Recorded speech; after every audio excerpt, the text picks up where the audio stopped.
কেমন আছেন সব? আশা করি ভালো আছেন। দেখেন ও কি করে, সারাদিন দুষ্টামি করে। খাটের নিচে ঢুকা যায়, ডাইনিং টেবিলের নিচে ঢুকা যায়, খানা ডুলির মধ্যে ঢুকা যায়। এর জন্য তো দরজা লাগাই দিছি ওর জন্য। কি করবো বলেন? এখন আমার মেয়ে ওর জন্য খেলনা বানাইছে, এখন খেলতেছে ওর সাথে। ও সারাদিন খেলে, সারাদিন, ওর কোনো টেনশন নাই। ওই দেখেন, ওর দিয়ে ওটা নিয়ে যাক, কই দেখি ও দাঁতে মুখে নিয়ে পরে দেখেন কই নিয়ে যায়। ছাইরা দে তুই, দেখি না তোর দেয়নি।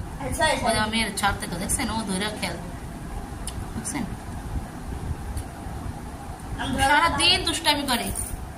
তো সবাই আমার চ্যানেলটা সাবস্ক্রাইব করে দিয়ে আমার ভিডিও সম্পূর্ণভাবে দেখবেন, লাইক করবেন, কমেন্ট করবেন, ঠিক আছে? নেক্সট একটা ব্লগ নিয়ে আসবো। আর আপনারা জানেন যে আমি পার্লারে বউ সাজাই, ওই ভিডিও আপনাদের সাথে শেয়ার করি। 1 তারিখে বউ সাজাবো, ওই ভিডিও আপনার সাথে শেয়ার করবো। সব ভালো থাকে।